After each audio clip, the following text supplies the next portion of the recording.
एक किसान सालों से बहुत मेहनत करके फसल लगाता, पर जब काटने की बारी आती तब पानी गिर जाता था या फिर ओले पड़ जाते और आधी फसल खराब हो जाती। इस बात से परेशान होकर किसान भगवान के पास गया और कहने लगा, आपको किसानी का कुछ भी ज्ञान नहीं है। आपको पता ही नहीं है कब पानी गिराना है और कब धूप निकालनी है और कब मौसम ठंडा रखना है और कब गर्म रखना है। अगर आप मेरे हिसाब से सब करें तो आप अंदाजा भी नहीं लगा सकते कि फसलें कितनी अच्छी निकलेगी।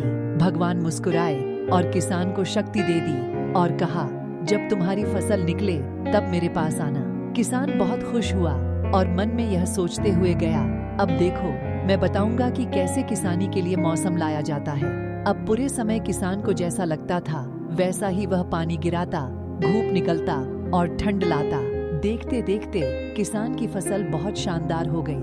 ऐसा लग रहा था जैसे इससे पहले कभी इतनी अच्छी फसल लगी ही न हो। इस बात से किसान बहुत खुश हुआ और कुछ ही दिनों में फसल काटने का समय आ गया। जब किसान ने फसल काटी तो वह चौंक गया। उसने देखा फसल में तो दाने ही नहीं है और जो कुछ भी दाने हैं वह बहुत कमजोर है। इस बात से परेशान होकर किसान फिर भगवान के पास पहुंचा और अपनी समस्या बताई। भगवान ने किसान से कहा, जब तुम्हारी फसल ने की संघर्ष ही नहीं किया तो उसमें अच्छे दाने फल कहाँ से आ जाएंगे।